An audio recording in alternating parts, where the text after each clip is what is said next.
கடவுள் மறுப்பு, இன வெறுப்பு, ஜாதி அரசியலுக்கு எதிராக, குறிப்பாக வாரிசு அரசியலுக்கு ஒரு மாற்றாக வந்துட்டு இருக்கு. தேசிய கட்சி தான் அதிமுக என்ற ஒரு ஸ்ட்ராங்கான ஒரு அலையன்ஸ் பார்ட்னர் இருக்கிறாங்க.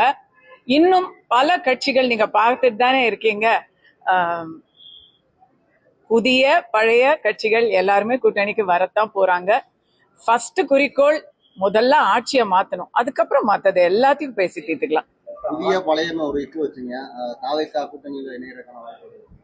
தாவேக்கா இந்த கூட்டணியில இணையணும் அப்படின்னு நான் நினைக்கிறேன். இதை நான் இன்னைக்கு புதுசா சொல்லல, எப்பவுமே சொல்லிட்டு இருக்கிறது தான். தமிழக மக்களுக்கு நல்லது நடக்கணும்னு நினைக்கிற எல்லாருமே ஒருமுகமா சந்திக்கணும் இந்த தேர்தலை. ஏன்னா திமுக கூட்டணியில ஒரு நம்பர்ஸ் அவங்களுக்கு எஸ்டாப்ளிஷ் ஆயிடுச்சு, கன்சாலிடேட் ஆயிடுச்சு. அவங்களுக்கு தான் இஸ்லாமிய ஓட்டுகள் விழும், அவங்களுக்கு தான் மைனாரிட்டிஸ் ஓட்டுகள் விழும் அப்படிங்கிற கனவுல அவங்க இருக்கிறாங்க.